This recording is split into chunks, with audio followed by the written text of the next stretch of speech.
Let him cook. Let him cook now. Let him cook. I said let him cook.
Make sure y'all tap in with Yap About It Podcast, man. The real dynamic.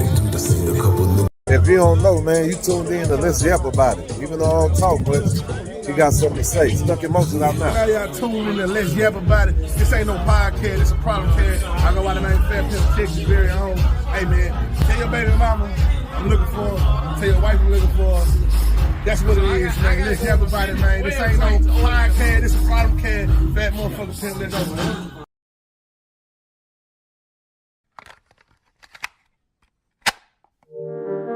Yeah. Let's yap about it. Yeah. Let's yap about it. Yap About It Podcast. Yeah. Starring Raw Bass. Let's yap about it. Yeah. Let's yap about it. Let's yap about it. Yeah. Let's yap. Let go. Yeah. Let's yap about it. We in the mix. Fit too savage. Let's yap about it.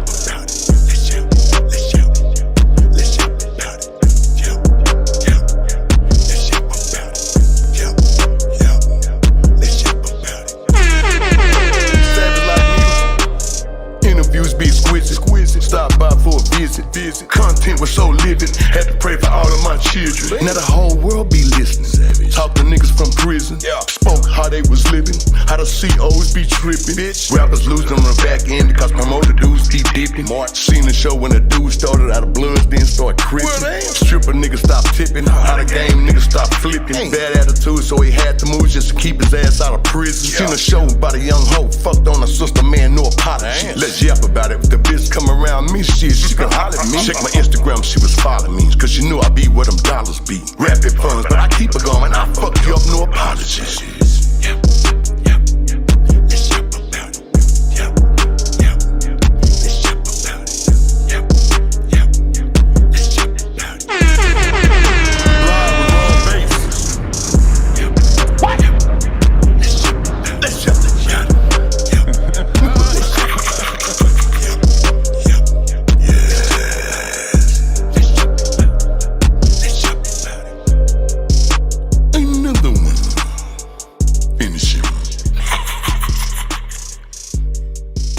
Bit too savage, savage like music.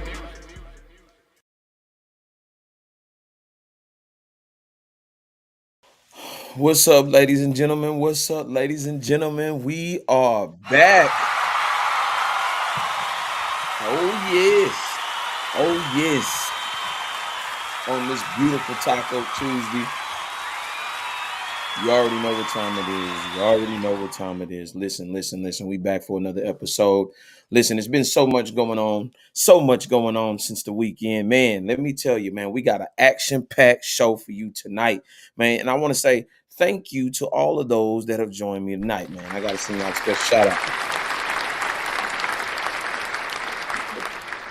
We got a lot to unpack tonight. Listen. There's been so much going on, man, but I gotta talk about this tonight, man. We got Luka Doncic traded to the Lakers. Man, that is a big win for LA for real.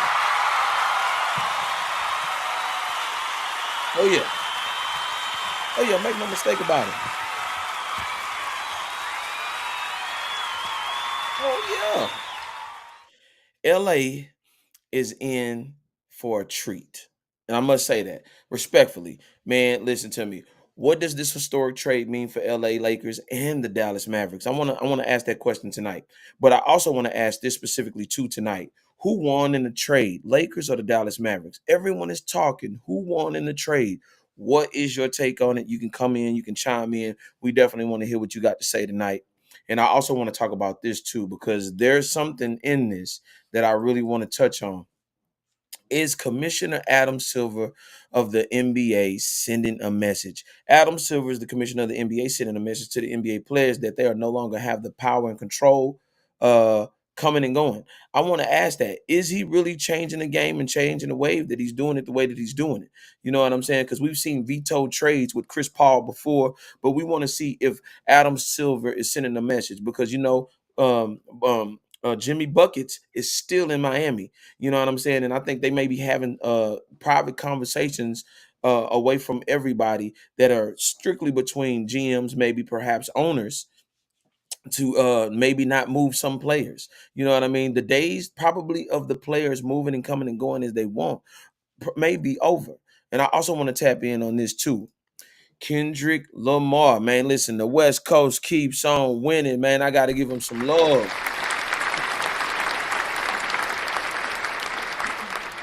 Kendrick Lamar won big at the Grammys. Has the culture shifted back to real hip hop over the commercial machine? We want to ask those questions tonight, man, because let me tell you something. One thing I know about West Coast rappers, they don't play behind their microphone. They get straight to it. I also want to talk about how Kanye at the Grammys, he showed off his girlfriend assets. Is Kanye West the best marketing rebel of our generation? I want to ask that question tonight. Is that the thing? Is that the new thing? And then also, I want to ask this question, and this is for you Drake fans out there and Drake stans. Is Drake finished? Aubrey Graham had one of the longest runs in rap history till he ran into Kendrick Lamar, and the bleeding hasn't stopped since. Will he ever recover? I want to ask that question. Will he ever recover? That's something that we got to ask because he has had one of the most remarkable runs in hip hop history. And we also got to get to this too. Viral pic with Rick Ross has the streets wondering. Rick Ross took a picture with Big Meech, and now Tammy Cohen's Tammy Cohen's name is coming up. What does this mean between the relationship with Big Meech and 50 Cent? We're gonna get into that. Then you also know Super Bowl Sunday is coming. Who you got? The Kansas City Chiefs take on the Philadelphia Eagles, but who really has the edge? But I also want to talk about this too. Lil Wayne says he's skipping the Super Bowl after snub. Lil Wayne is in protest about not performing at this year's Super Bowl in his hometown, New Orleans. Does he have a point, or is he just really just making a whole bunch of noise about nothing? I really want to know. Does he have a solid point, or is he just basically, you know what I'm saying? That's all I'm saying. Is he really crying about something that he hadn't ever have control over? So I just really want to say to that situation, we want to get into that. And then also, I want to say this. Marcus Jordan. Marcus Jordan has been charged of cocaine possession. Marcus Jordan, son of Michael Jordan, has been caught in possession of cocaine, the booger sugar. But this isn't the first time he's been caught doing the booger sugar. Is it time for an intervention now? I really want to get into that tonight. But without further ado, we definitely want to talk about some things tonight. And the first thing that we want to get into is the Luka Doncic trade to the LA Lakers for oh my goodness. I'm about to say his name on the tip of my tongue. Anthony Davis. What does that mean right now for LA? Is LA removing itself from the LeBron James experiment and they're moving forward with Luka Doncic? There has been word that Luka Doncic had some disagreements with management within the Dallas Mavericks, but however, was it unbearable to where they couldn't get over the hump? Um, that was an interesting perspective that I had on that, because we've never seen such a franchise player of that magnitude being traded at not even the peak of, I believe, at the peak of his career. There are a lot of things that have to be said about this trade. A lot of people are wondering, how did they pull this off? Because we also know about the Paul Gasol trade and how they pulled that one off. And now here we go again, another blockbuster trade.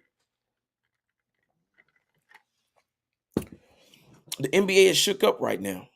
There has been a shift, but I also think that there's been a shift in power back to the ownership, back to the commissioner, and back to the people that actually run the NBA. From what we know, Luka, in the situation before he got traded, the rumor was that he was out of shape. He had ballooned up to about 260. I could see his efforts in the NBA finals, that he was not himself. He was overweight. To me, he was fatigued.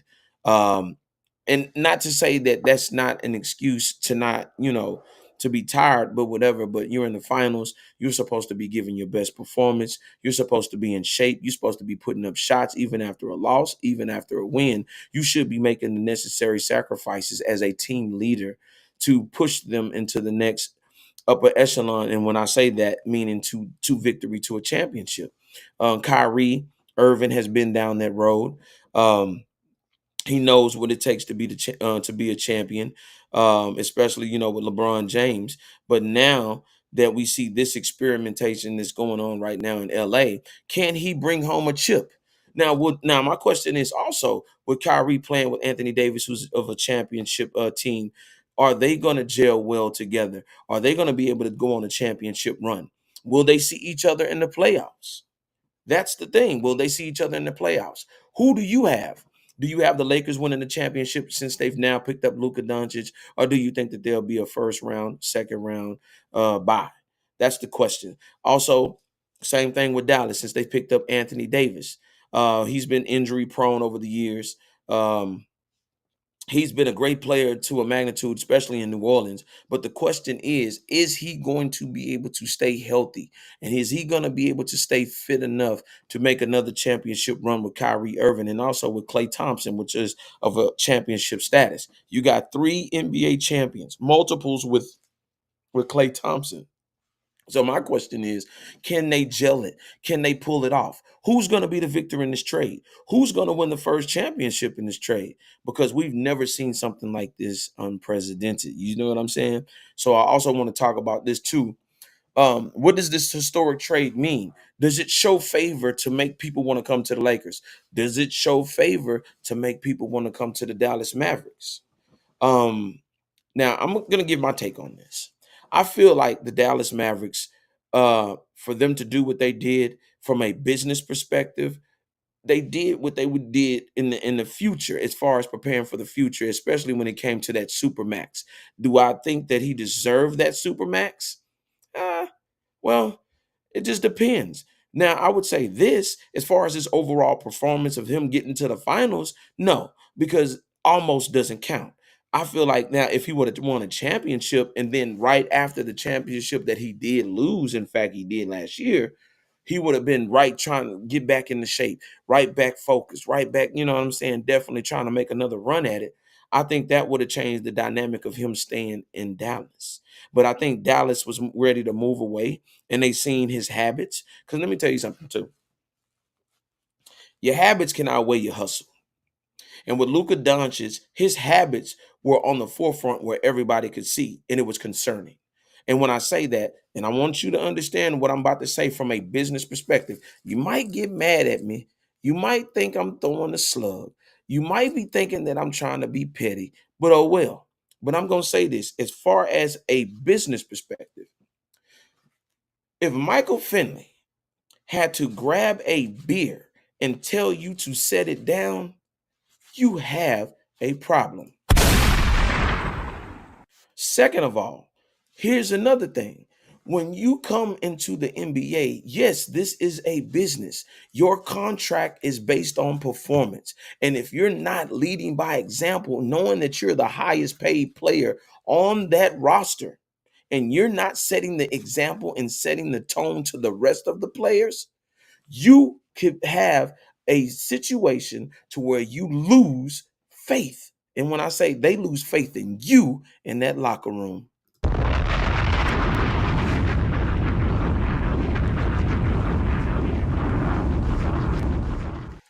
Now I'm going to say this. He's not going to be able to pull that in LA.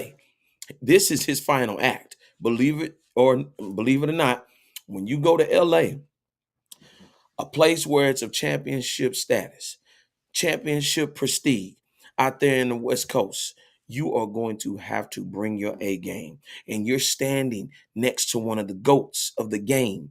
You are going to have to step it up. You're going to have to get your ass in that gym. You are going to have to shed that weight, and you're going to have to lead by example, because LeBron is at 40 years old and he wants to take a step back. And what better way to take a step back, literally, with Luka Doncic step back, which is a killer 3-point shot, 2-point shot. What better way than to transition into something better? Salute to Luka. You know what I'm saying? This is a second chance. And I think and this is second and last chance, especially because if you can't make it in LA, you ain't going to be able to make it nowhere. Oh, yeah. They have a lot of championship expectations. They have a lot of championship expectations in LA. And so they're expecting within about the year or so that y'all better be damn good, because trust and believe they're gonna have him under watchful eye. And there are gonna probably be some rules set in stone for Luka Doncic for him to get it together, get your act together, or you're gonna be shipped up out of there immediately. Point blank, plain and simple.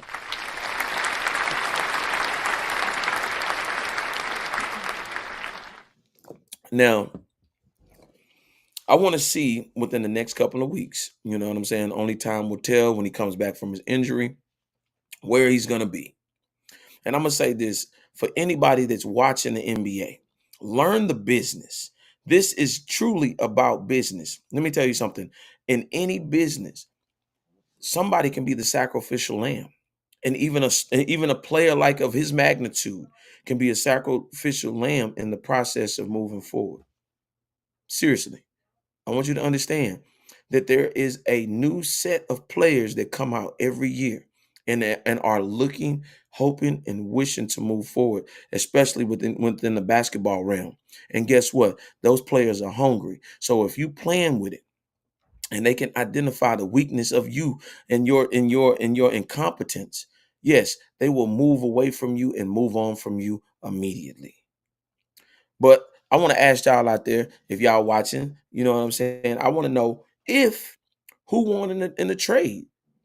Do you feel like the Lakers did, Dallas Mavericks? The guest chat is available and it's open if y'all guys want to talk. You know what I'm saying?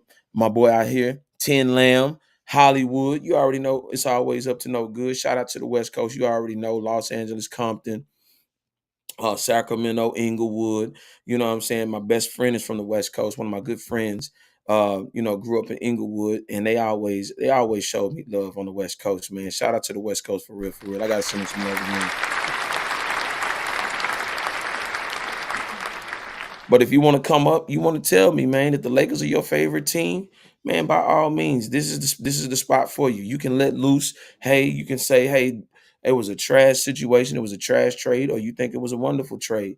By all means, this is the place that you could come. Now, however, how I feel about this situation, and you can chime in. Listen, y'all come in and chime in. I'm gonna put the thing up in the chat. If y'all want to definitely come up, speak y'all piece. Y'all want to argue basketball, tonight is the night for you. I'm all for it. But I'm going to say who I felt like won in the trade. I felt like the Lakers won in the beginning, but overall in the end, I believe that the Dallas Mavericks, they have an all-around team with a consistent ball handler. They got Klay Thompson, and then they also can open it up a little bit, especially for Kyrie Irving, and then also for Klay Thompson to be on the weak side to shoot. I believe that Anthony Davis is going to demand the double team, especially the way that he was playing before he actually got shipped off to Dallas. I believe that at the end of the day that they have a force to be reckoned with in Dallas. And I think for them to pull that trigger on that trade, shows me one thing, that they're confident in the move that they made away from Luka Doncic. Now, on the Lakers side, I do believe that they are going to win. They're going to sell tickets. Those jersey sales are about to go through the roof. Yes, of course. You know what I'm saying? Definitely. It's about money. That's a big market for him. He's a great international player. One of the top, if not top one or two international players in the league right now. So of course, for him to go to that big market, you know, out there in Los Angeles, it only makes sense. I really want to know what y'all take is on it. Y'all type in the chat who you think, Lakers, the Mavericks, who you think is going to win the championship first. Lakers, Mavericks, who you got? The reason why I say this is the West Coast is so stacked right now. The West Coast is stacked as far as the NBA standings. You got Oklahoma, young and upcoming. You got the Rockets as the number 2 seed. Shout out to them Rockets, man. I got to give y'all some love too.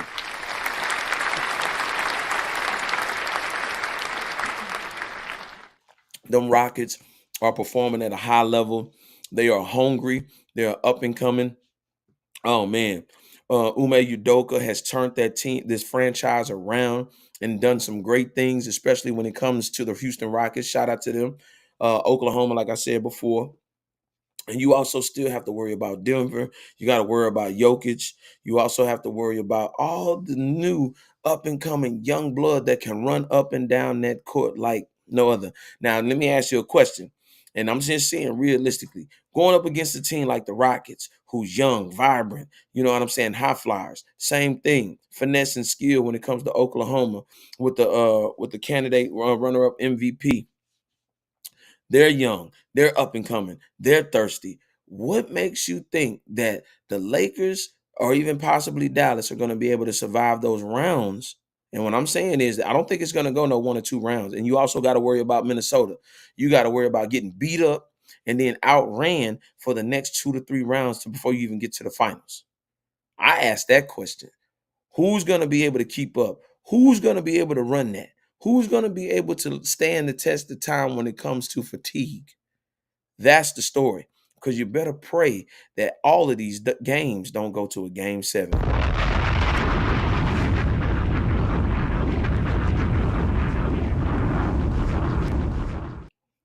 So y'all tell me, you know what I'm saying? Y'all tell me who y'all think is going to win the finals. And then also tell me who won in the trade of the Lakers. But I wanted to bring this up too, and it made me sit back and think, especially when it came to about this trade. And I really, really want to dive in. And the reason why I want to dive in about this is because what I'm seeing is a sign of power being exercised to a certain extent. And I'm talking about from a business perspective. And let me see.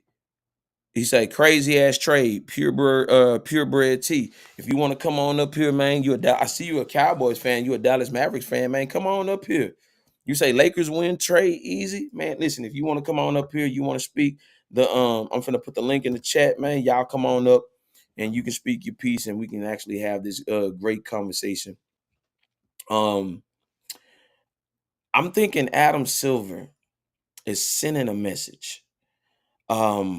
We noticed that a lot of these international players, with the exception of Giannis, they're becoming Americanized at this point, right? So you got to think, for Luka to get shipped out of Dallas, you know what I'm saying? Dallas is the second home of Houston and whatnot. And I want to see, he says, good run with AD. Good run with AD, got a championship and turned him into Luka. AD got a championship and turned him into Luka. Listen. I think Adam Silver is sending a message because I think that there's too much power in the hands of the players. And if you observe the NFL, and the reason why I'm saying this, in that collective bargaining agreement, the players took the more guaranteed money, but they still left the power in the hands of Roger Goodell.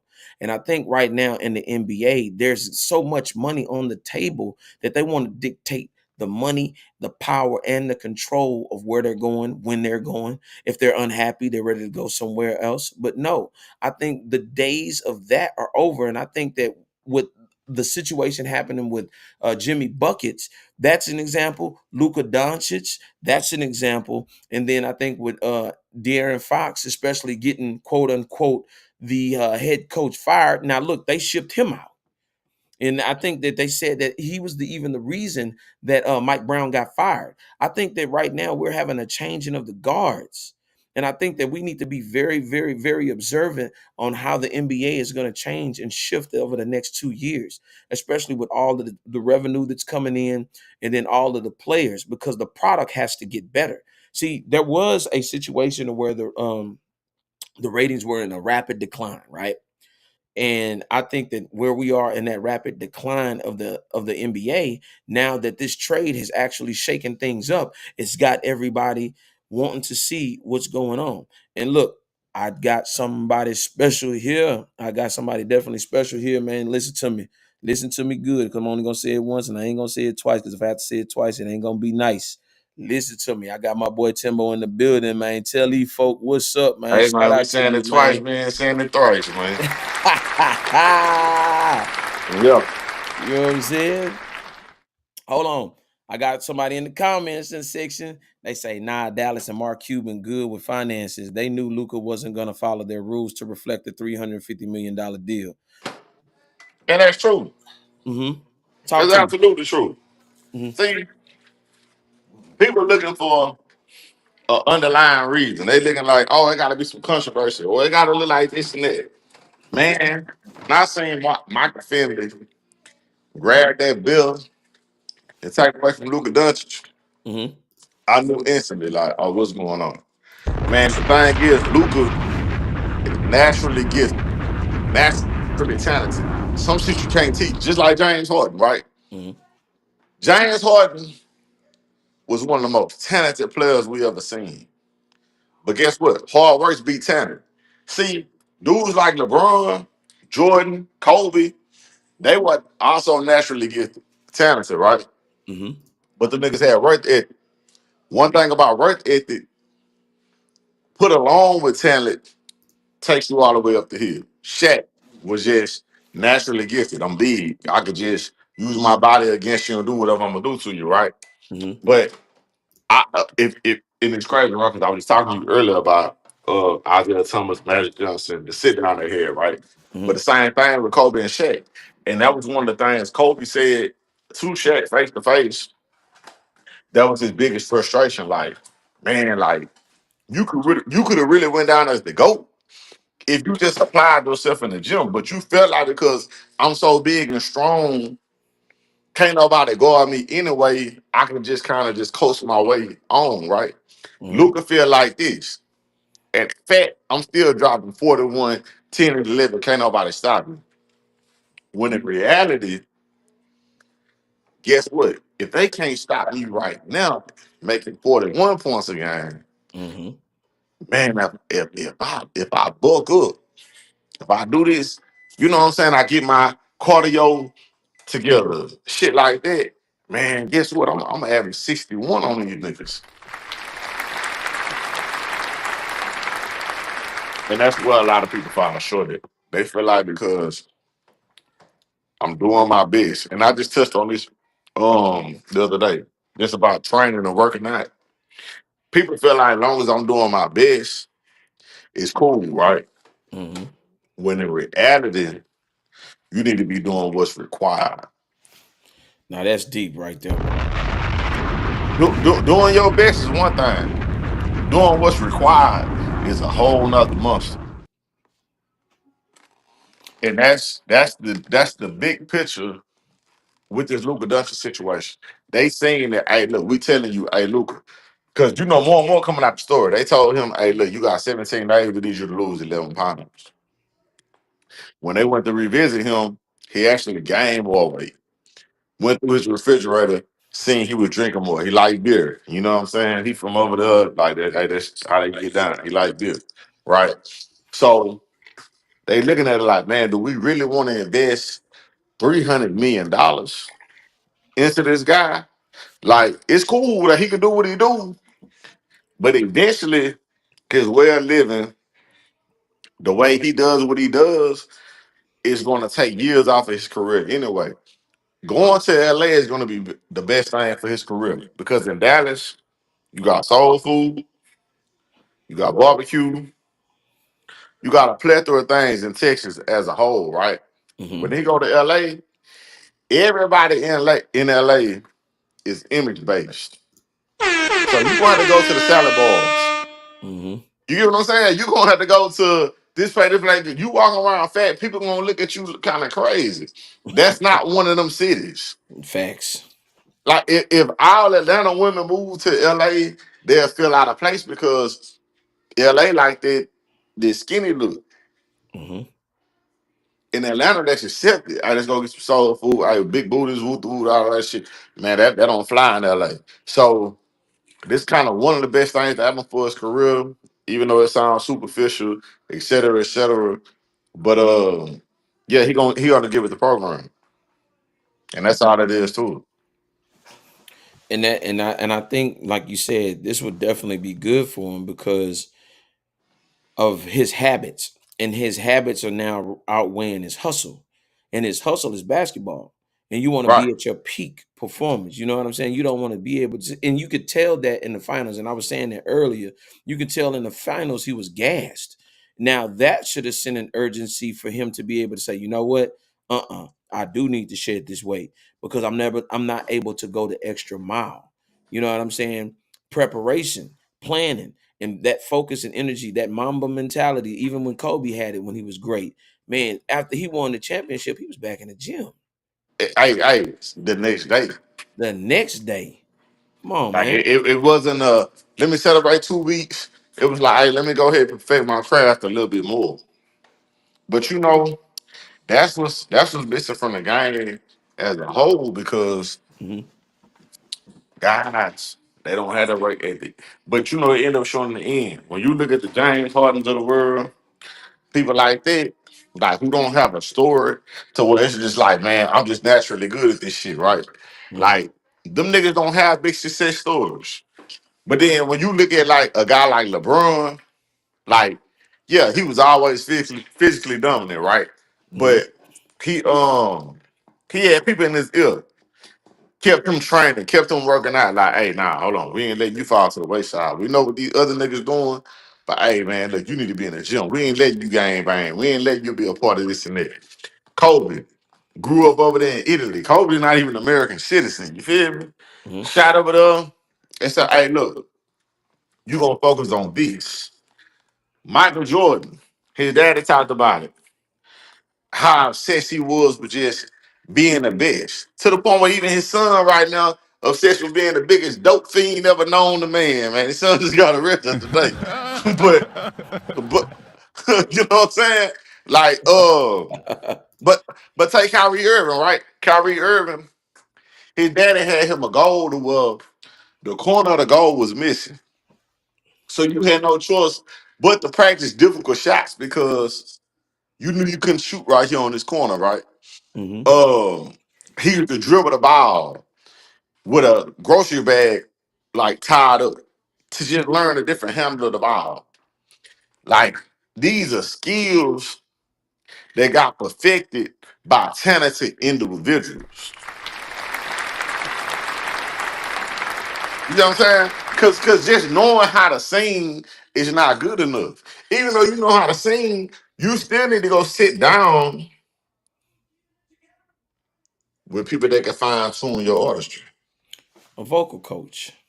You feel me? And check this out. You might know how to sing better than your vocal coach, but that coach can still teach you range, can still teach you, a plethora of things. And Breathing. that's the problem with a guy like Luka Doncic, James Harden, who has then reached their peak potentials. I say Uh, Shaq. who? I say Shaq. Shaq, Gilbert Arenas. And you know what? See, Shaq, yeah, luckily, yeah, you did achieve 4 championships. But the stats so close, Kobe could have been Finals MVP. The stats so close, Wade took Finals MVP from you. You know what I'm saying? See, it was something that Shaq said in his retirement, and I was watching it when he was, finally hanging up the game. and he said, "If I would have listened to my father, I probably would be the NBA leading scorer of all time Right. because the way, just by the way he shot his free throws, he said if I would have did it the way that my dad taught me, man, I left so many, probably about 5,000 points on the table, bro." And just even from that perspective of him not listening to his father, there was a certain level of a disconnect even with his coaches, and you could see that um through Pat Riley when he was getting into it with Pat Riley, and then also with Phil Jackson. We're talking about two of the greatest coaches of our time. You know what I'm On the saying? man. Come on, man. Like, and he was demanding you to be at the peak as much as you possibly could. Right. Because guess what? People, I ain't gonna lie to you, and I feel this way. I feel like a lot of people remember Kobe more than they do Shaq. They do. And not only remember, respect. Shout out to the podcast. Every time they see me, I'm eating. Yeah, it's going down. But yeah. But it's a level of respect because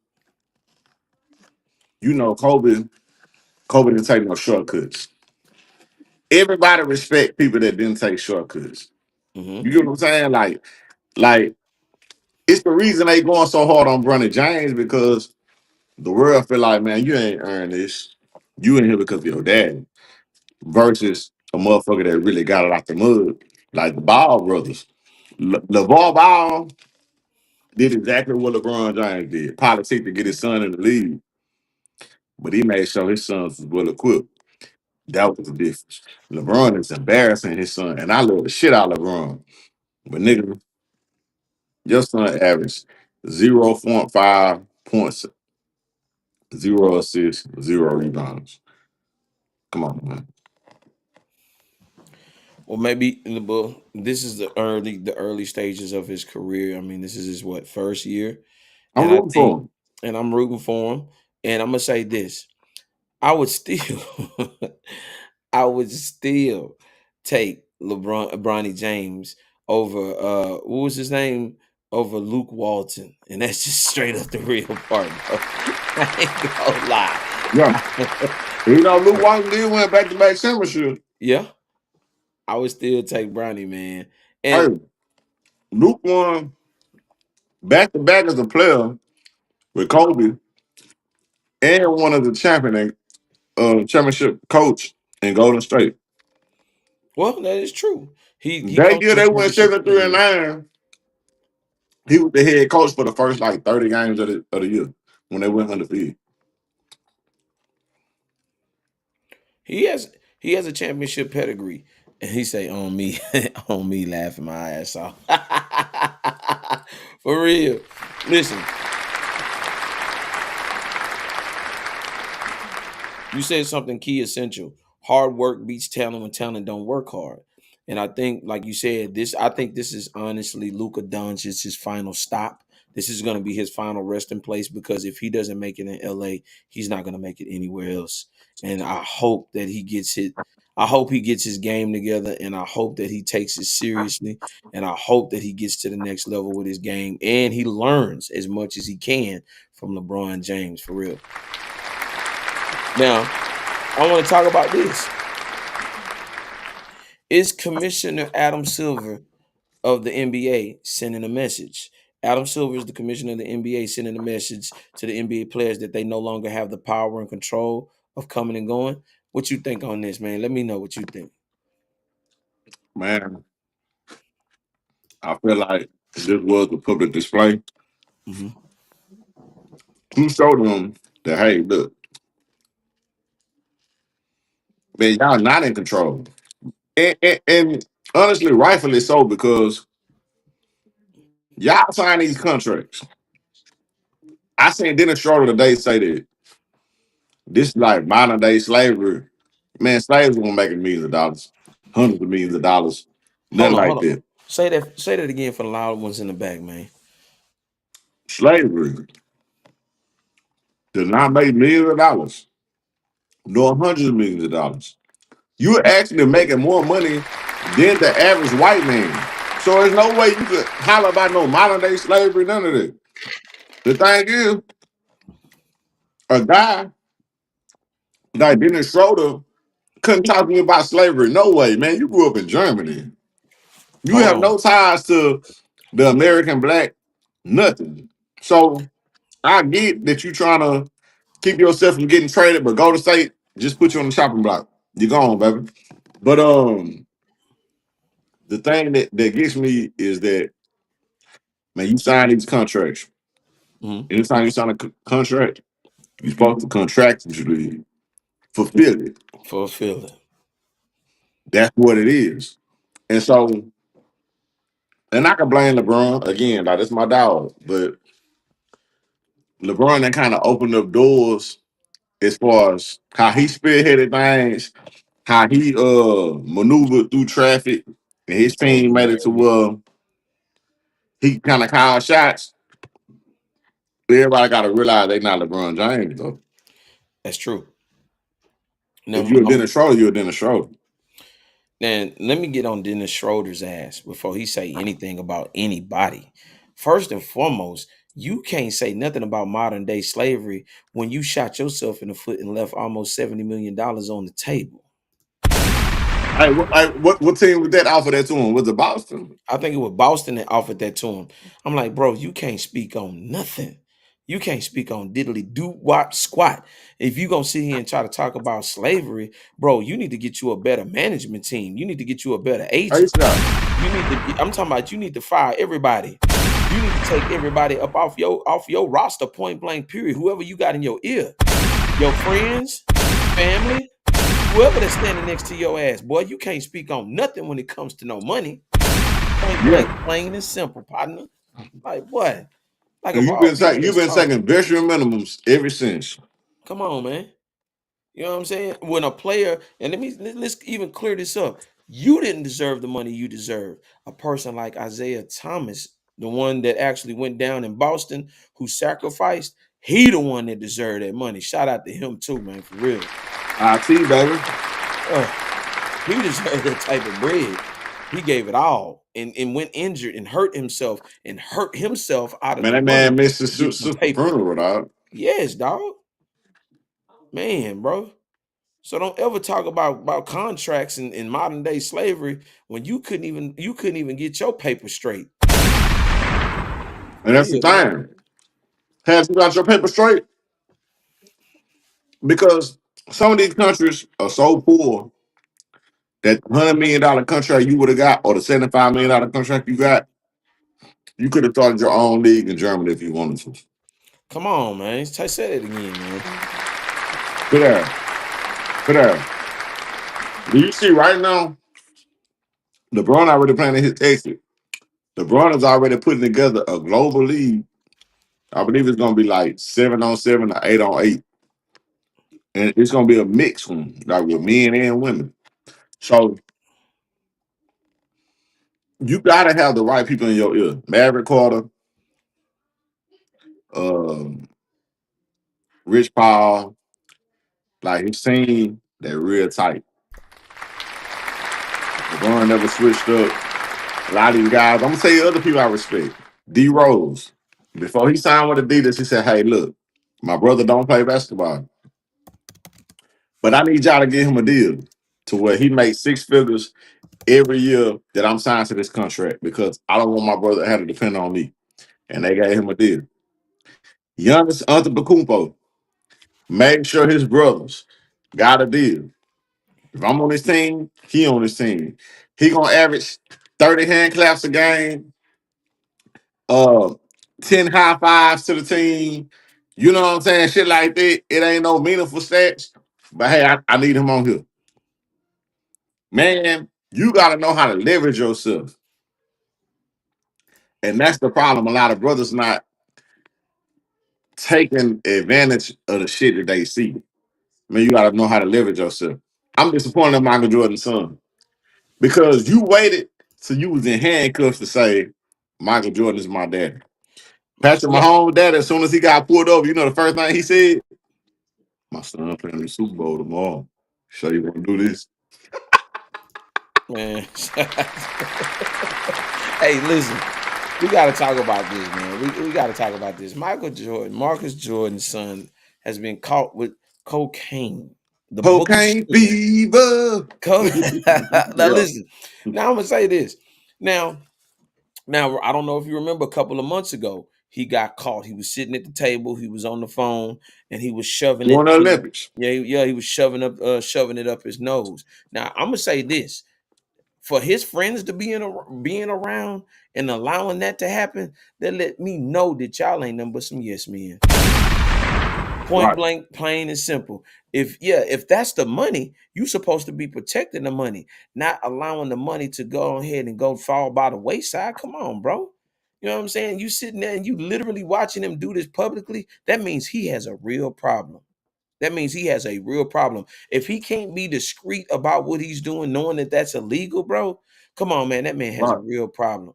When he got caught at the Olympics, somebody supposed to pull his coattail in and say, hey, hold on, hey, look, watch the cameras. Ooh. Now, this man got pulled over with his car on the train checks. Did you listen to the video? Now, I hadn't even got to hear the video. When I seen it, Go watch the video. He's begging the police, hey, can I at least move my car off the train tracks? 6 people in one car got pulled over on the train tracks, man. I'm so disappointed, man. this is a clear-cut sign of you got to know who your friends are. And guess what? I know if they're allowing him to do it, they all in on it too. You know, with another clear sign of, and let me go take him off this wheel because he not gonna do right with this money. Man, come on, man. Come on, dog.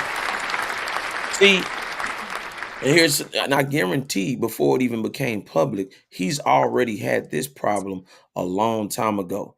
And I'm going to tell y'all something about incompetence. Incompetence is the most dangerous thing that you can have around you. Now, for those that are living life in trials, and you can mess up maybe once or twice, but you can't continuously mess up because all that's showing is a sign that you can't be trusted. You're not capable of doing the right things. Most of all, this is the most key ingredient. When people find you incompetent, they don't want to be around you. At all. So here got $1 million question. Even before the loss of Pippen situation, which Jordan clearly said he was against, right? Yeah. When last time you seen Marcus in a picture with Michael? And that's why I say, and I'm glad because it's Black History Month. LeVar Ball, Mhm. the first guy to get 2 of his sons, black sons, and fit to the NBA. Now check this out. They try to say, oh, he's too involved. He's too old and does. He's this, and all that, right? LeBron doing the same thing. It shows you Michael really wasn't present. Say, man, black fathers needed. And I'm not talking about financially. Jordan Potter was there as far as financially. Man, this is a cry. For this man to go date your teammate that you won 6 rings with, he'd have never done that if you had him under his coattail. If you had him under your wing. This is a cry to try to get your attention. Yes.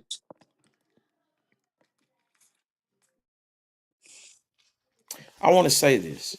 And this is something for the young brothers and the young sisters to understand that when you're dealing with millions and millions of dollars, you're also dealing with millions and millions of dollars, Billions. Jordan dealing billions with of dollars, billions. billions of dollars.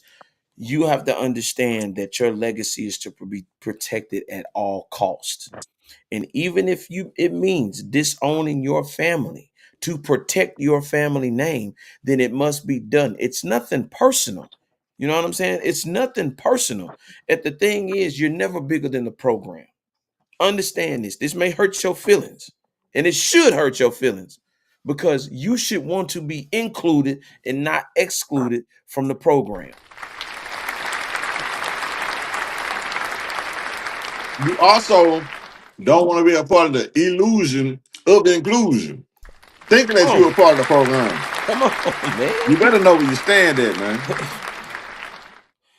And understand when you're around people of that type of value, you better not only know where you're standing, but you better tread light. For sure. Let me tell you something. At the end of the day, when I look at something like this is exactly why he said in confidence and also in the back of his mind, where nobody else could hear.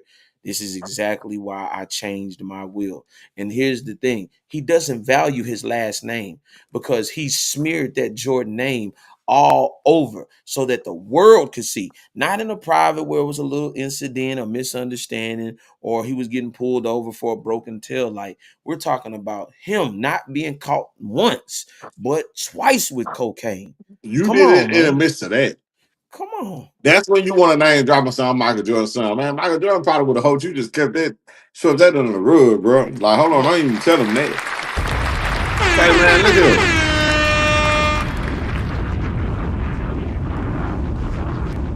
It's sad, but it's a heavy reality check. Yeah.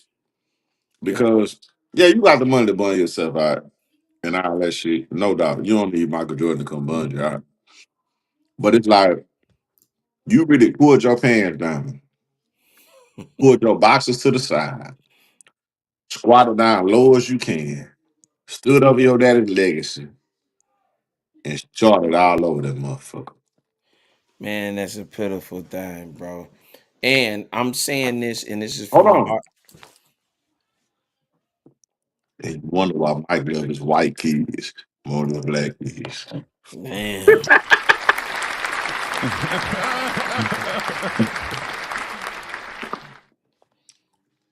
expand on it, Tim. Expand on it, man. I'll say even more because guess what? The world was vocal when Mike was getting his voice, right? When his wife finna get half, oh, she was all in the media. Why they not putting the spotlight on her right now in the midst of her son having a downward spiral? Because guess who had him 90% of the time? When Mike was on the road playing basketball, guess who instilled the most in him? Take a wild guess. Notice how Mike was responsible for 50% of the financials to make sure she was straight when they divorced. And notice how she's responsible 0% of the responsibility for how her son turned out. Drop a bomb.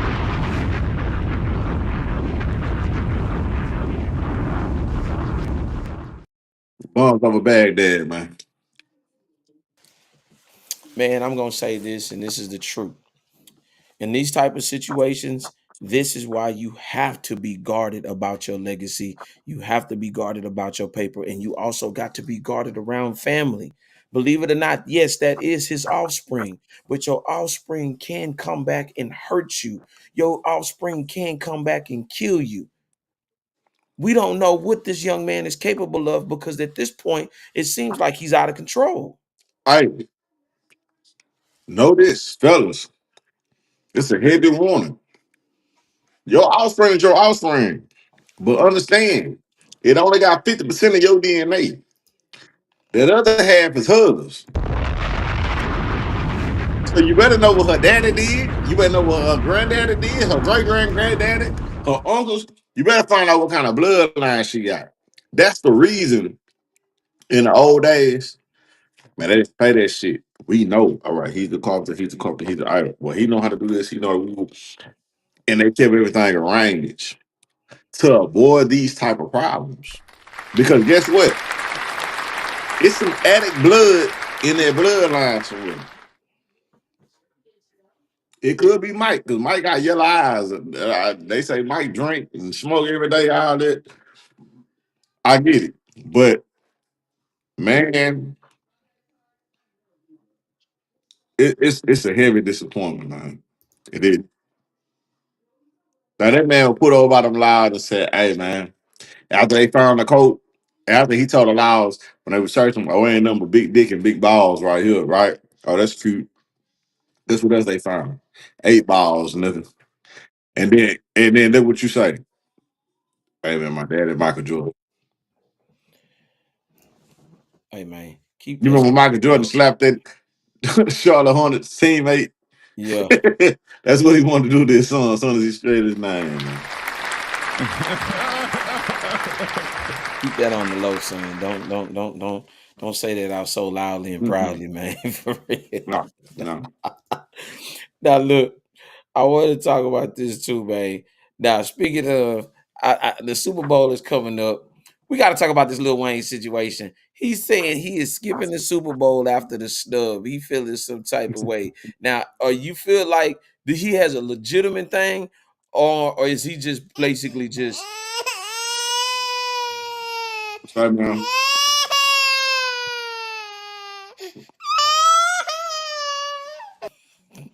Lil Wayne announcing he's not gonna be at the Super Bowl. It's the same as me and you right now announcing we not gonna be at the Super Bowl. Hey man, look here. We weren't expecting you to perform. We weren't expecting you to play. None of that. He tell you it's one more seat sitting in the arena. Bro, I promise they not gonna miss it, man. Like you tripping. You really going outside. Just like Drake going outside, coming out in Australia with a shirt with holes in it, with smoke coming out of it. I guess you're saying you didn't receive all the shots and all that. Hey man, let me tell you this. It's gonna be an arena full of 80,000 people at one time. One beat, one song. Saying, hey Drake, we hear you like a meal. You know what I'm saying? And I know Wayne, you trying to stand in solidarity because you feel like some kind of way you caught the snub too. That's not how the Super Bowl works. The Super Bowl has never been because of what city you live in. The Super Ab- Bowl is up. Rihanna is not from Arizona.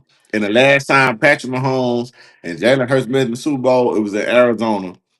Rihanna performed the halftime show. Man, get off this shit, bro. man?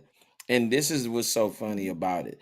They don't understand that there is politics and business when involved. There is a collective group. It just ain't Jay-Z running it. He has to run certain things by certain people. Now, guess what? Who's involved in this? You got to remember there's license agreements with music to be played in stadiums. So everything has to be cleared and on point regardless of the fact of you being a superstar and a mega star, they're only going what's gonna bring the numbers up. They're only Mm-hmm. gonna bring what's happening now. You got a Grammy Award winner right now that's performing. He won. He took home all those awards. And guess what? To cap the thing off, they're going to bring him to the Super Bowl, whether you like it or not. So, me to him, hey man, quit all that goddamn crying, man. For real. Shut it off. It got you looking corny, brother. Man. And guess what? They did make the right choice with Kendrick Lamar. You know why? Because all we would have heard is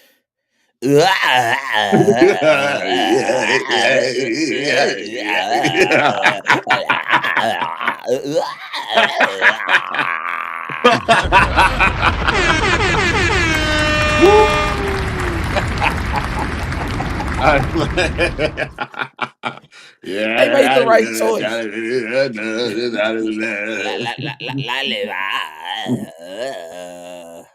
Yeah, Don't bro. you? Yeah. Hey, Bro, it's okay. Let it go, man. You may get a chance to perform, but now that you've put out this statement, I ain't gonna lie, you won't. No one gonna be able to come Super on, Bowl. man. Come on, Lil Wayne. This is me talking to you, Rob You talking. chose drugs over success, baby. Come on, man. You Marcus Jordan. We have to do better. We have to do better. I'm challenging you to do better because at the end of the day, you may get a chance to perform, man. You may get a chance to perform, but you opening, you letting your mouth overload your ass, man. You going further. They pushing you further down in the pecking order, brother. Man, enjoy the moments that you've had in hip hop. You're a hip hop icon, bro. It's okay. You know what I'm saying? You may not get the hometown, but you may get another city. Who knows? You may get California. Who knows? Who Take knows? the Chris Brown route. See, the world's mad at Chris Brown for a long time behind the Rihanna stuff, right? But Mm-hmm. in reality, Rihanna been forgave him. Rihanna been on several award shows, rubbing his head, kissing him on the cheek, all this shit. But Jay Z played a big role in him not being able to participate in the Grammys. Chris never spoke out on it, never went against the grain. Guess what? He won R&B Album of the Year this year. Shout out to Chris Breezy, man. Man, shout out to Chris Breezy for real, for real. What And he did was, what he understood is, and it's a rock group called Rage Against the Machine, right? mm-hmm. That sounds good. I used to rock Rocco's Modern Life. I don't know if you remember Rocco and Hefner, but they used to they had a song. You can't fight City Hall, you can't fight corporate America. They're big on Will Smile. You can't fight City Hall. The thing is that you gotta know nobody's bigger than the program. Check this out. Michael Jordan, who they call the GOAT, because LeBron my GOAT, but Michael Jordan, who they consider the GOAT. It wasn't social media around. But he was getting caught in all these gambling rings, right? So much shit was happening to the point where his daddy ended up coming up dead. They got other stories on how that happened, but those who know, right? Mm-hmm. To the point they say, hey man, look, take a break, go play baseball, go do something, and we need to clean this up. I watched the interview the other day. Michael Jordan was talking. They was like, hey man, do you have a gambling problem? And he was like, no, if I did, I'll be gambling in my house, I'll be doing this and all that. In reality, Michael Jordan did have a gambling problem. Marcus Jordan, actually, the son that just got arrested, told a story about how his daddy is so competitive and loved to gamble that it was glass on the ground and they was outside. And him and his daddy ran barefoot across the glass to see who was gonna win. Like the reality is, damn it, if you love gambling, that's what you love to do. That's fine. Mm-hmm. But that's not what the NBA stands on. And I can say this for Michael Jordan, who had to ultimately end up retiring, go sit down for a little bit and come back. I can say this for um a lot of the big names, big rappers, big singers, Michael Jackson, that eventually he brought up the Beatles. He did it like once he went outside the box and felt like, oh, I'm bigger than music. They said, okay, well let's put this stuff on him real quick. No evidence, no DNA, no nothing. But by the time we tarnish your name, you're over with anyway, right? Mm-hmm. Then fast forward, Drake, certified, pedophile, whatever they want to say about him, is no material, is none of that. But once they done using you, P Diddy. You know what I'm saying? Man, look, whatever they saying Diddy did, you been knowing about this 30 years ago. But once you're no longer an influential person, they can go ahead and put the stamp down. They go ahead and put the clamp down. You know what I'm saying? Yeah. So whether Drake is innocent or not, at this point, it don't matter. We got who we rolling with. And guess what? We're gonna give him this award. We're gonna give Kendrick this award. Beyonce, we need you standing right here. Jay-Z, we need you standing right here. Hey, look, we need these people right here. Because when the music hit, we're gonna put the camera on you to rap the lyrics. Man, they have the industry has a way of showing you that when they done with you, that's your ass, man. Denzel Washington was smart enough to go ahead of the curve. To go ahead and admit he kissed the man, just in case you want to leak that footage later on. Hey, he did heroin, he did crack. All right, let me go ahead and get ahead of this shit. And I'm too old for you motherfuckers to kill anyway. Facts. I'm Facts. not in my prime no more. He on his last 4, 5 movies, and then he out the game.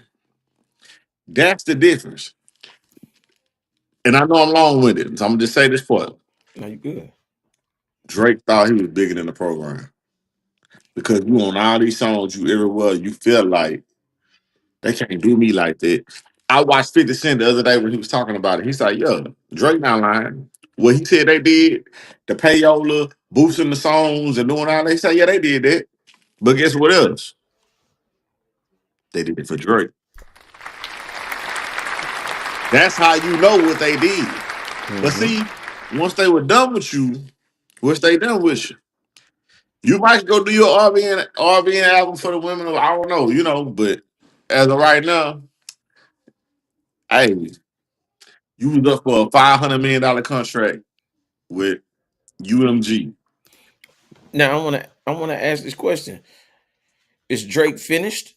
RB Graham had one of the longest runs in rap history till he ran into Kendrick Lamar, and the bleeding hasn't stopped since. Do you feel like he's ever gonna recover? He'll never be what he was. Now, I'm gonna say this. I talked with somebody from the record industry, and they said that there was only one way that he could make this right. And basically, they're gonna have to sit down and restructure his contract. Because, like I say, he's leveraged himself to be exactly what he is today. But you're gonna have to, like I say, you're gonna have to learn how to eat shit and love it for a little while because of the publicity stunt that you did, especially when it came to suing the record company. You know what I'm saying? Knowing that, guess what? This was a rap beef. This wasn't a literal. We knew that nobody was gonna get harmed in this rap beef. We knew this, right? And for the game, with his goofy ass jumping into it and all that old type of shit and acting like it was really a problem. And that's another story for another day. But what I'm saying is, for that situation to occur, and it actually spawned music streams. It spawned sponsorships. It spawned for people to get involved to actually want to get the song played. And guess what? His song got played too. And guess what? Yeah, this is one song with Kendrick Lamar versus Back to Back, which ruled the summer.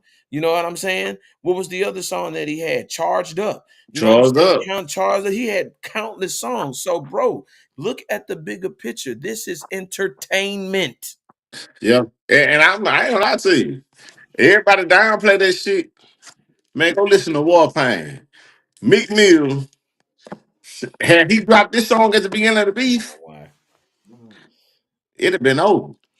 Go listen to Warpaint by Meek Mill and O'Malley, man. Say, man. Yeah. Chunk them stairs. They know how to come downstairs and fuck with those real niggas, man. Yeah. It Oh, it, just, Meek got, hey, he got knocked off his pivot. That machine was behind it. Drake always felt like the machine was gonna be behind him. He never thought that machine would turn against him. But once you leverage yourself to get into a certain position where you see like, all right, y'all doing all this, y'all eating off of me. It's time for me to have a seat at the table. And that's when they had to remind him, hey, you have ish, but your daddy black, brother. I- Sit your nigga ass down. man, say that one more time, man. Sit your nigga ass down. That's why That's why they hate Ye, but Ye self-made, man. That's why when that boy got up there and said, yo, 2.77. La la la la. Wait till I get my money right. Hold on, let me bring up my boy Sam, man. He up here right quick. You know what I'm saying? Let me go and bring him up one time for you, mind. Go ahead, man. We talking about the whole Drake situation. You think he's over? You think he got a little bit left in the tank? Talk to me. For Drake, Yeah, you he's think he so got a little left? versatile. He's versatile. You think he's done, or you think he still can make a comeback? You know what? I think that Kendrick Lamar has blown over because you think about it, Drake is from Canada. And if you're in tune with streaming TV shows, a lot of the actresses are coming from Canada. They are actually on the come up in Toronto Raptors and their success with hockey. Drake will never die. You're simply from his home born territory. As far as record charts, do you think he's going to be able to come back with another? Now it doesn't even have to be a classic. It could be a well received album. What do you think? Yeah, a lot of his past projects have been sneakily riding by, such as they're not flops, although they're still getting playback. Mhm. And his features, think about it, he never really misses. Now, this beef, I think that Kendrick and Drake, I just think that for the women's side of things, it's who gets the bag at the end of the day. If Drake's gonna make a Hotline Bling, a Controller, he's gonna get girls bopping. Now, if Kendrick wants to make a, excuse my language, Trick Don't Kill My Vibe, like people are gonna vibe to that and Money Trees. That's what I grew up in high school. So I was not really into Good Kid, Mad City. I was more into the Drake wave, his melodic tunes, and I was more of a Drake fan growing up. I won't lie. I'm. And Rock, look, I just told you that earlier. Mhm. Before we started the podcast, I said, look, he can go to R&B route and just drop a Aubrey Graham R&B album for the ladies, and he right back. I believe that he can do it And with his expertise in his writing team. I mean, he doesn't miss like how he said. Lamb said. I mean, he doesn't miss. I mean, everything he ever dropped, there is a hit on there. You know what I'm saying? And I think, like I said, this is. Before you said it, me personally, I listen to more Drake than Kendrick. But go ahead. I'm gonna say I think he has the talent. He has I mean, I think what he has to do in this next album, he can't overthink it. He just has to just go in there like he would normally do his ones and twos and drop it. He can't go in there thinking, I got to come in. I have to, because then that's when he's disturbing his creation process. You know what Mm-hmm. I'm saying? Me being into music, me being an artist, me being a drummer, you have to feel it. You know what I'm saying? It's gonna be days where he's gonna be pressured. And hey, man, walk away out the studio, get out the studio. But I do think that he can make a comeback from this. You know what I'm saying? But as far as the publicity stunts of him doing all that stuff, he has to drop that now, man. He has to cut that out. Get back to the I music. think, yeah, I think the whole the harming of security guards. Now, I don't think it got personal. I was not following this, and I'm not a follower of rap beef at all. I listened to a lot of hip hop growing up, Mhm. and I scrolled upon you guys' past live stream of the remembrance of the late, great Young Dolph. Yes.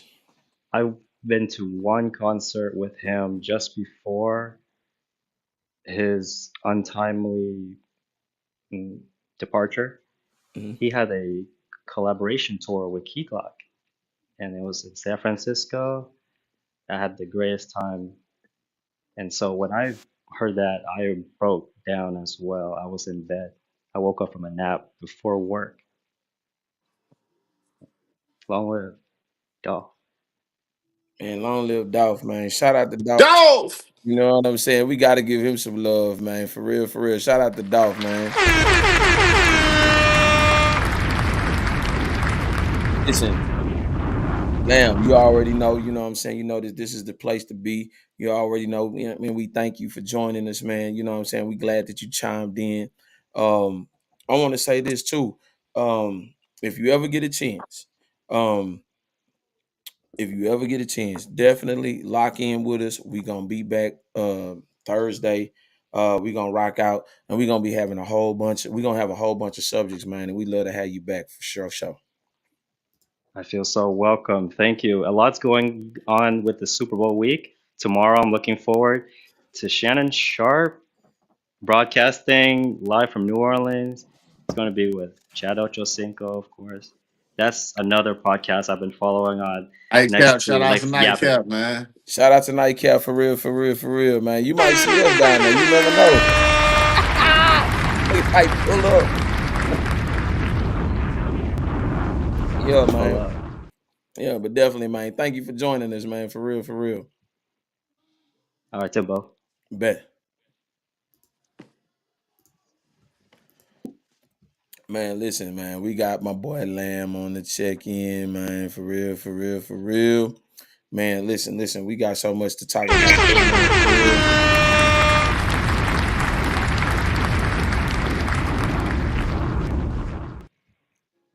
So, I want to say this too. For the next thing we want to talk about real quick, man. Listen. This one that we gotta talk about.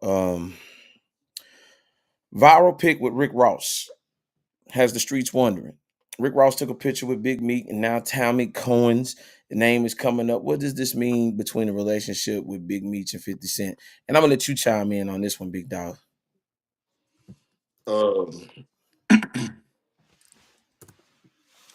50 Cent took a gamble. He put money behind it, even though he knew, this was a big deal because people cared about it. But in all, in actuality, he actually did take the gamble. He did it. He put the money behind it. Rick Ross, you stream BMF in a song, you did that, but this man actually took money to finance to talk about a life story, to bring it to life where you can see it.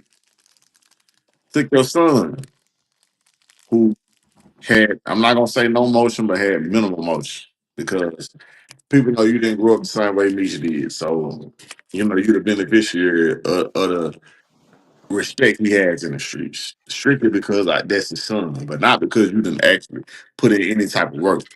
So, people say, you know what? You look just like him. I do have somebody I could cast to play him. But what I'm gonna do is I'm gonna send you the acting class. I'm gonna bring out your full potential and I'm gonna let you play your daddy on stream. Cool. At the time, Meech and Terry, they both in jail. Finally, COVID causes Terry to get an early release. He gets released.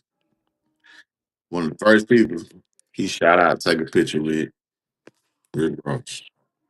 Mind you, 50 and Ross got beat that dates back to the late 2010s. All right, cool.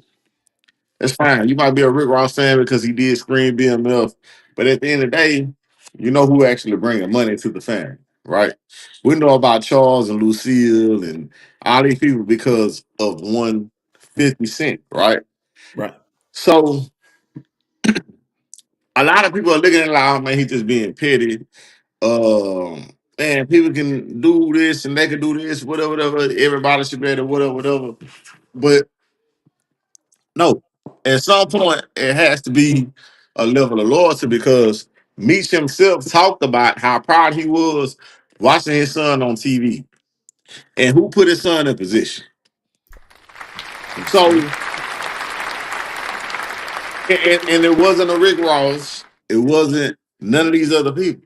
It was 150 Cent. And so, with some people, you kind of know who you could teeter totter with. But 50 made it clear that if you ever teeter tottering on the fence, I'm gonna push you on the other side. So you over there with them. Like we're not doing the wishy washy. We're not doing the halfway fuck arounds. Some people cool with it, but 50 kind of cut and dry. That hey, look, this is where we at. This is where we at. He heavy on them 48 laws of power to the point where he added two more, and it's a book, the 50 laws of power. So you will know why he's even doing what he's doing right now because one of the laws of power is to crush your enemy, but not just crush them, crush them totally. So evidently, this man feels a level of betrayal to where that's why he's doing what he's doing. That's why he's coming from the angle that he's coming. And honestly, when you've invested money, when you've done these things, you've helped people come out. Check this out. One of Meech's judges, the real Meech, it was time for him to get a hearing. One of the judges, and you could Google this, you could bag this up. One of the judges said they saw his TV show. And was like, that was a big thing. To know that he wasn't just a super grimy nigga. Yeah, he got the drug charges, he got this, but for them to see, like, oh, like, because if you really watch BMF, the TV show, even though, and they might have wrote it up like that to not make him look as grimy. But the way they did it to me so dope, but it was always with a purpose. Meech never fucked over nobody. Meech was a good man of character. He looked out for his sister. He looked out for his mama. It was always a reason on why he did what he did. And that persuaded the judge to feel like, we go ahead and let him out. On top of these third party snitching allegations, that stem from 2010, and I know we're about to dive into that too. But what I can say is it goes back to one rule: never bite the hand that feeds you.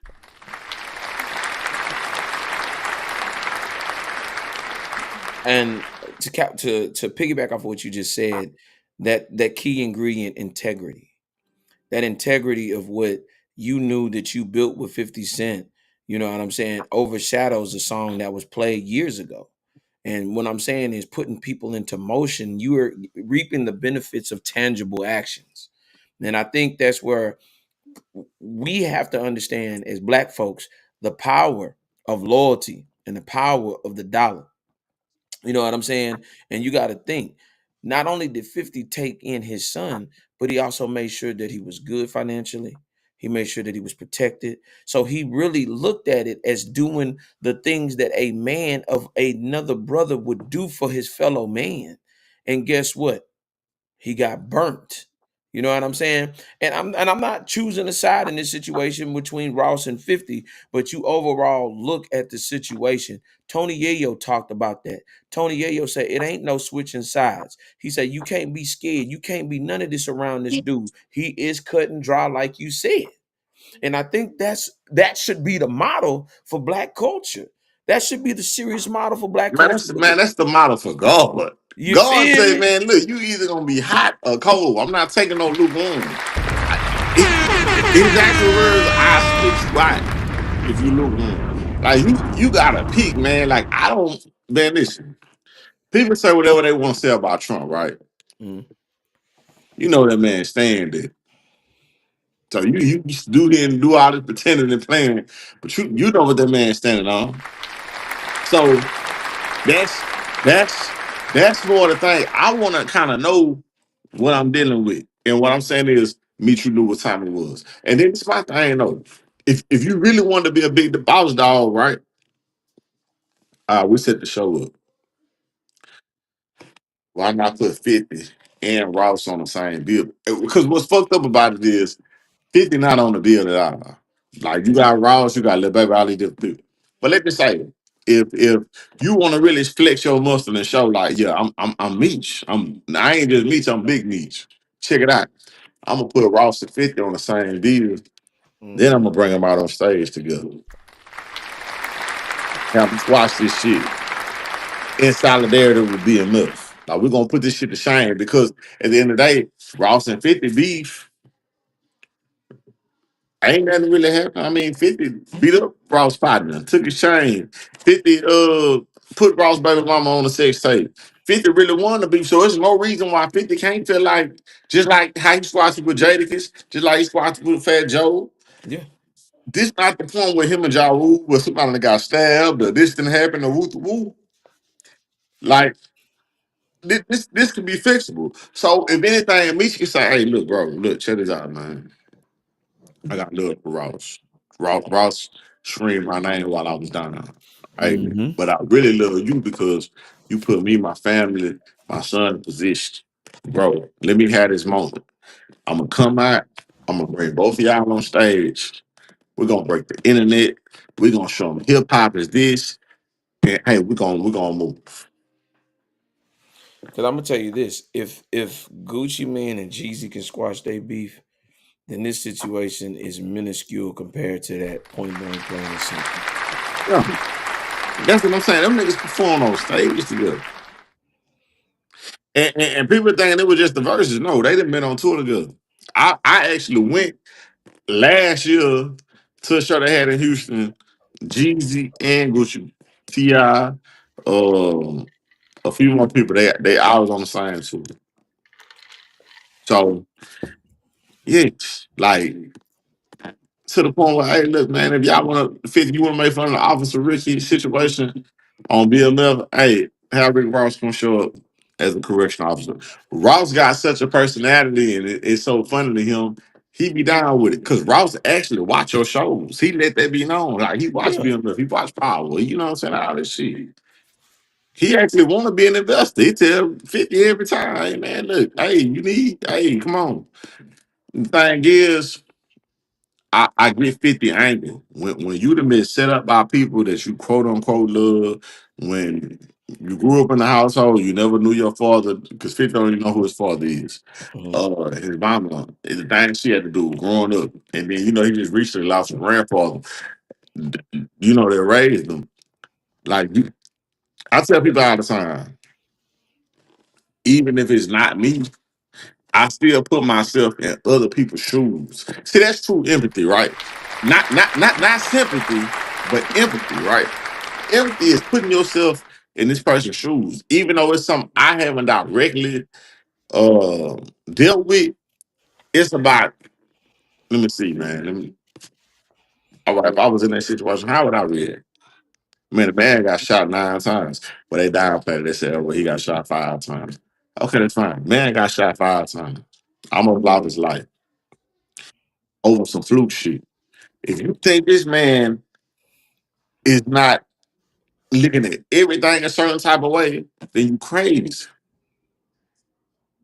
So Here's you what gotta I know how to actually do. move with the people that you're doing business with. You know what I'm saying? If this guy's Yeah. easy going, then we're gonna do easy going business. If this man is ass tight, then guess what? We're gonna do ass tight business over here. I think in the experience of just looking at this situation in a whole and it being on the forefront for everybody to see, I think right now that's a character flaw within Big Meech. You know what I'm saying?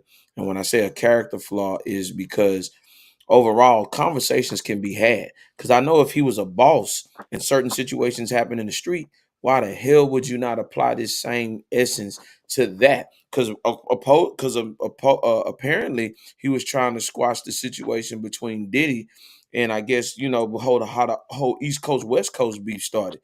You know what I'm saying? So if you've been an organizer of peace, so why wouldn't you in this situation say like how you said, hold up, wait a minute. You know what I'm saying? I know, hey, before we do this, let's go ahead and clear the air with Right, this both of y'all situation. out. Yeah, exactly. You know what I'm Because saying? you squashed it with Jimmy and you poured champagne all over Dipset. Jimmy, the only one had the nuts to go up there to go check something. Like, hey, look Yeah, out. When Cam tell the story, yeah.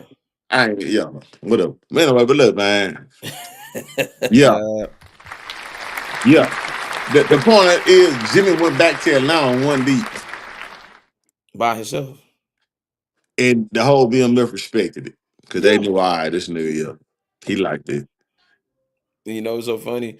They said the same thing with your boy Gucci man when he said he wanted to join BMF. He said, hey man, he said, we know we see you out here doing your thing, but nah, man, we can't even do it. He said, damn. You know what I'm saying? But they respected it though. You know what I'm saying? He Yeah, said, yeah, we keep footage on you. Yeah, we know where you be at. We know what you're doing. You know what I'm saying? But respect. You see what I'm saying? And I think that that's what Big Meech owed. You know what I'm saying? 50 Cent in that man, situation. he owed Even him that, dog. Like, yeah, he like owed him that really, Lil situation. Meech Yeah, should have kind of laced him up. Like, nah, bro. Like, nah, that we ain't doing it. Like, hey, yeah. this man, this man put me on the map. Yeah, everybody knew I was Lil Meech because I was Lil Meech, but this man really put me out there. But you can't bite the hand that feeds you. And let this be an example to you youngsters out there. And for even you old heads that's still moving goofy out here. Be honorable in your word. Be honorable. Have integrity, intensity, and intelligence. The three eyes that Kurt Angle talk about. Oh If yeah, you ever, if you woo. know, you know what I'm saying? Come on.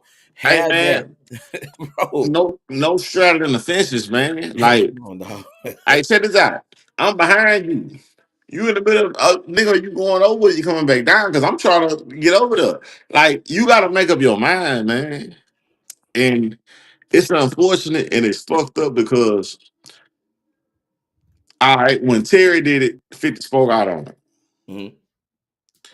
When 50 Son took the picture with Supreme Son, like 50 spoke on it. Man, he didn't see that shit coming from me, man. Like, I don't. Mitch, your Yeah. name is like on the top shelf. Like, Supreme name is heavy too, but man, Mitch, like, you one of them. And I'm sure 50 been knew about the snitching allegations, but it Yeah. was like, you know, We're gonna keep it light. If everything good, everything good. Now 50 finna produce a documentary with the lady you helped do all this third party shit. She finna spill all the beans on you, man. That secret valve is coming out, man. That valve about to be released. That pressure about to Say, be man, released. this finna show niggas that whatever heroes you had, shit, they try to say Frank Lucas in American Gangster on the movie and put it Yeah, like, oh, he on the total police. You know, go really look at the paper. That nigga told on everybody. he told on You feel me? Nigga everybody. Barnes told on everybody. It's gonna show you that nobody down with none of this shit. And the only person I know out of that situation, he knew both of them, and he went free, changed his face probably, and got away, and they ain't never seen him since. Shout out to Frank motherfucking Matthews, man, for Oh real. yeah, they don't know where he at to this day. Yeah, Right. man. It's levels to this shit. Yeah, man. It's levels. But what I'm saying is anybody that have been jammed hmm or that violin that came out, man, niggas ain't trying to go shit out and do this time. Listen, speaking of the devil, man, I want to get into this song real quick, man. Talking about this situation with Big Meech, man. This was the perfect song for this situation. And we're going to come right back. It's called, and I'm going to bring this comment up real quick. And how you say, Clay, look, I'm going to bring this up. Listen. This is the perfect song. It's called Fake Love. Listen, Fake Love by the Real B Banks, man. It's one of my favorites. It's actually in my playlist. Y'all go over there. It's on all streaming platforms. Y'all check this out. Real B Banks. The song is called Fake Love. For real. Check it out.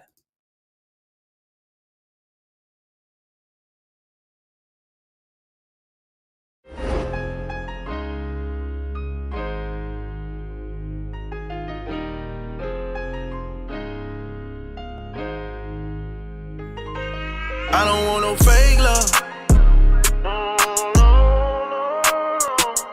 I don't want no fake love. I don't want no fake love. I don't want no fake love. Came in the hood, we ain't have shit. Mama working 3 jobs, we barely paying rent. Getting killed, ain't no game, watch who you playing with. Niggas praying for your downfall, watch who you praying with. Down talking your partner, this shit lame to me. And if I tell you I love it, it ain't no game to me. The streets change, goddamn, it ain't the same to me. Been through so much, Stevie Wonder see the pain in me. I pray my dog get up here, and I ain't talking packs. Watch who you been to in the streets, these niggas fucking rats. I lost some niggas to the streets, wish I can have them back. I'm scared to turn around, cause friends will stab you in the back. Fucked up, nigga. I don't need no fake love. I don't need no fake love. I don't need no fake love. I don't need no fake love. Clock turning, block spinning. Mask on, ain't no stopping till the mission finish. 223 is in my hand, I'm a demon with it. Came with my nuts and I be damned if I ain't leaving with them. Fuck your love, I don't need it, nigga, don't bother me. Fuck your love, I don't need it, less it's some loyalty. I'm the hardest, feeling like ain't nobody harder than me. I got real problems, but never let them bother me. I don't need no fake love. I don't need no fake love. I don't need no fake love. I don't need no fake love. Clock turning, block spinning. Mask on, ain't no stopping till the mission finish. 223 is in my hand, I'm a demon with it. Came with my nuts and I be damned if I ain't leaving with them.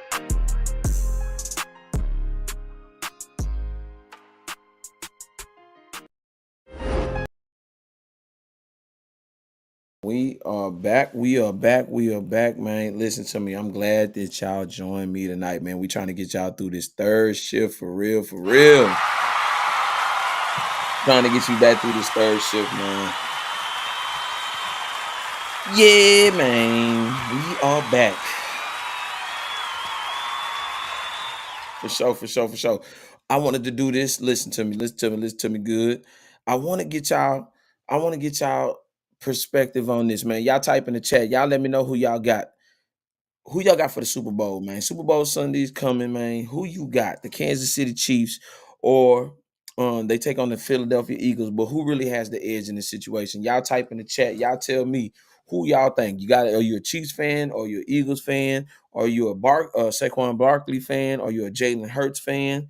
Or are you a Patrick Mahomes or a Kelsey fan? Let me know. Y'all type it in, man. Definitely. Y'all tap in with me.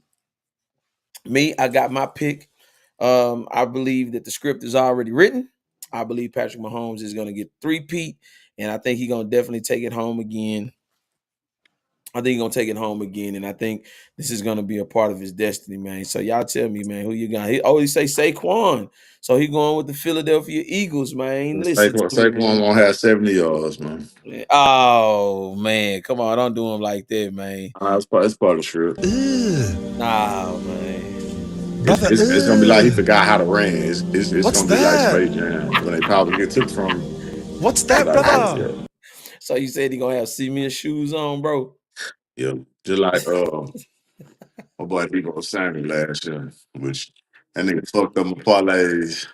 All of a sudden now he done popped his Achilles, just walking on the field like it ain't shit like that, man. Like I'm gonna tell you right now. Go under on everybody. If you got slips and you putting in parlays, go under on everybody. Because I'm telling you right now, it's not finna happen the way you think. Right. Mahomes not finna throw no bunch of field. I mean, no bunch of touchdowns. None of that's finna happen either. It's gonna be a good defensive game. Gonna come down to the wire, and you're gonna realize at some point in the game, it's too much time on the clock. Mahomes gonna close this shit on down. Man, shout out to Patrick Mahomes, man. Shout out to him. Patrick Mahomes. I really can't stand him, but the fact that he really got a real black daddy, and I ain't talking about Russell Wilson type black daddy. He got a real black daddy. You know what I'm saying? Yeah. Straight out the hood. Like it's the only reason I can roll with it. Even though he only uses daddy as a prop when his own camera. Oh, let me go out my dad. That's fine, but hey man, that man present. Listen, I like the way Patrick Mahomes talk because he has that country accent. You know what I'm saying? Guys, we took care of business today and we handled Yeah. our business and everything went in our favor and thanks to the defense and everything. But He got that little twist when he walk. yeah. Man. Listen, he is the face of the NFL. I feel like if he does win his third one, he'll be in talks about becoming the GOAT, but he still has about 3 or 4 more to go. I ain't gonna say that He'll he's the never GOAT. really go. He Yeah. they still even playoff wins. Mahomes gonna end up being second in playoff wins, but he's gonna need double plus more to catch Tom Brady playoff wins. Yeah. Uh, Also, you actually lost against the GOAT. But scratch that. If you want to use the argument on Brady done lost to Eli and all them, we can't argue with 7 rings. You can't argue with a lot of things. But he the baby GOAT. He's there. Hey, we'll take that as a constellation prize. You know what I'm saying? Hey, it He is what it the is. baby GOAT. Yeah. You whatever LeBron James is to me when it comes to Jordan. You know what I mean? Because Yeah. in my mind, you can't tell me LeBron not better than Jordan, but in reality, I know what Jordan did. But it just, I caught the tail end of Michael Jordan playing. Like, I'm sure that if I grew up actually seeing Jordan, the Jordan I saw play for the Wizards. Yeah. You know what I'm saying? You didn't But get if, you didn't I'm get more than sure, like, yeah, if I really saw Jordan getting busy, I had the same argument. Even though I that. feel like Jordan played against less talent. But, hey, whatever. Hey, but you know what I'm saying. Shout out to them both. Whoever takes home that trophy, man. Listen to me, man. It is a prestigious day for that day. Can Mahomes pull off the three-peat, or can the Philadelphia Eagles with their defense shock the world? We gonna Well, see. no But matter what, for the second time, the same month, Black History Month. I know people acting like Black History Month on this list. but for the second time in NFL history, it's going to be the same two black quarterbacks, but it is going to be two black quarterbacks playing the Super Bowl.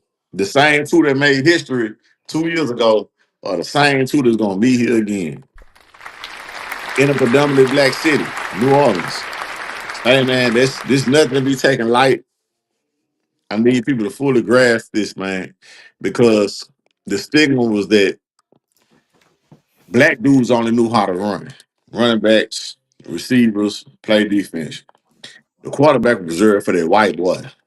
When you look in the NFL right now, your top quarterbacks, Patrick Mahomes, Jalen Hurts, Lamar Jackson, Deshaun Watson, uh, Caleb Williams, Russell Wilson. Um, man, we took The that shit talent over. goes on. The talent James goes Winston. on. And we took this shit over. Took it over, Yep. man. And that's what I said, because I know y'all tired of the Morton Malcolms. Man, Black history getting created Man, listen, man. right now. And speaking of Black history, I'm gonna be doing a special episode on LL Cool J, and how he pulled off the biggest marketing scheme that we've ever seen. And when they thought that they were going to pull in favor of their business, it actually propelled and launched the greater business of one of the biggest clothing lines ever. And imagine you as a rapper creating the foundation of starting something on somebody else's worldwide platform and then creating something special. We're gonna get into that, man. We're gonna definitely talk about LL Cool J and how he's a hip hop legend and icon for pulling off one of the biggest marketing moves in the history of hip hop and also in urban clothing. So yeah, man, we definitely gonna talk. We gonna tap in. I told you it's a lot of history. It's a lot of more than Martin and Malcolm's, but we definitely gonna be getting into it, man. Listen, I appreciate y'all for joining us tonight, man. And I also want to talk about one last thing, man, and we're gonna end the show on a high note, man. Kanye West showed off his girlfriend's assets. Is Kanye West the best marketing rebel of our generation? I'm gonna say hell yeah.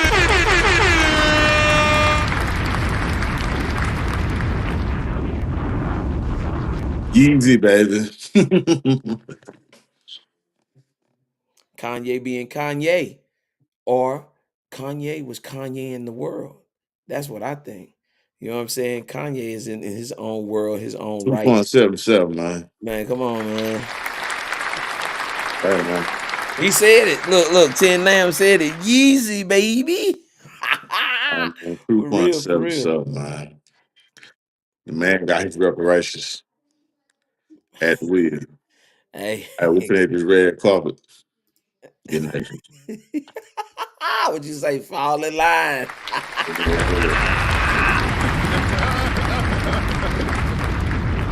He's Hey, like, man. Say this. Years ago, Kanye snatched the mic out of Taylor Swift's hand mm-hmm, and said that Beyonce had one of the best albums of all time. They robbed Beyonce and gave it to Taylor Swift, right? mm-hmm. Last year, Beyonce was showing up to the Grammy for 25 years. Never won album of the year. JC got up there. Hey, man, even by y'all metrics, man, this ain't right. Man, y'all know what the rules. You basically gave the same speech that Ye gave, right? Right. This year, guess who won album of the year? Come on now. They won't credit Jay-Z. But Kanye West, baby. In the famous world of Elias Barbecue, I'm out.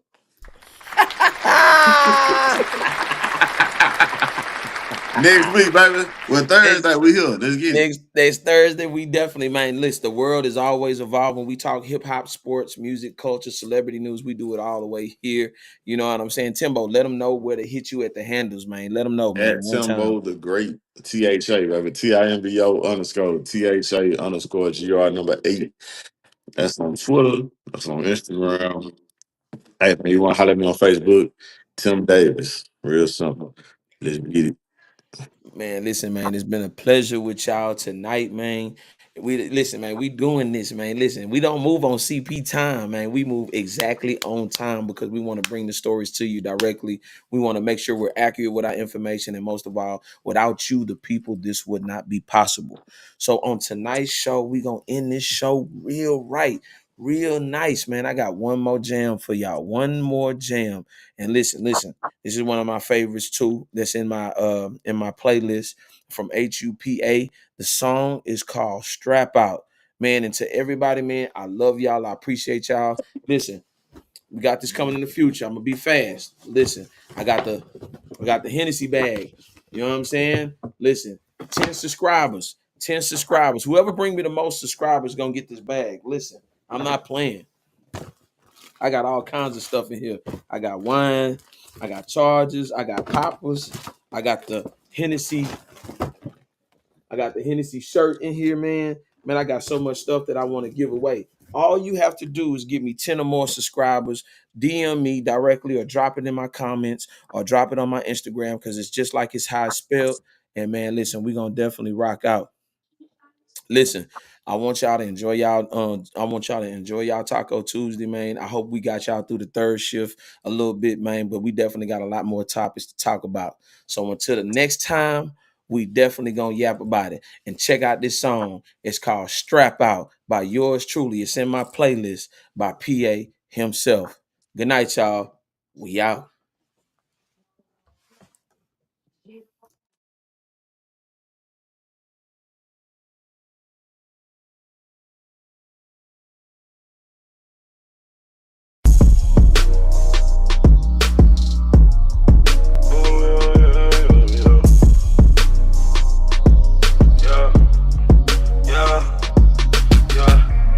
I be in the trap with them killers. You know we only fuck with real niggas.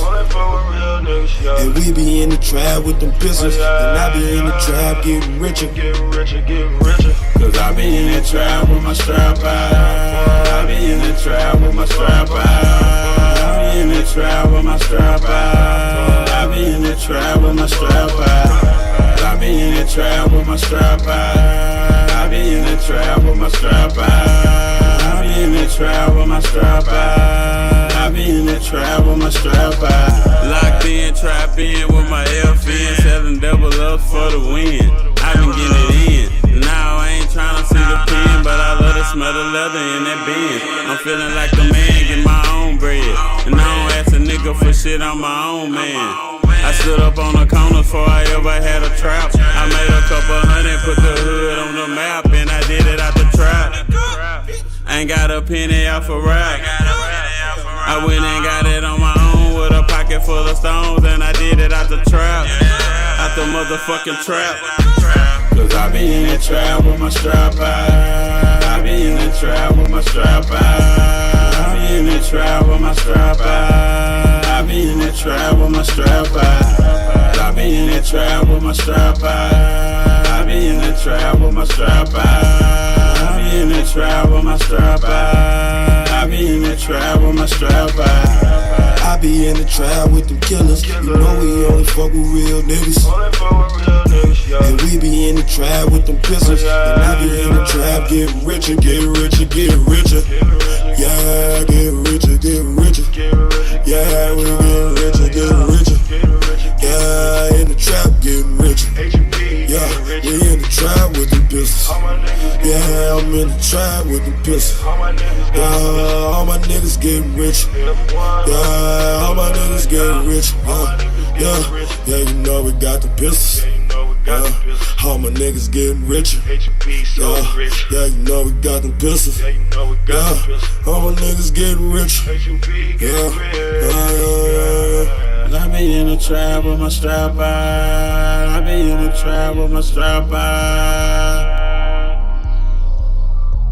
I be in the trap with my strap out.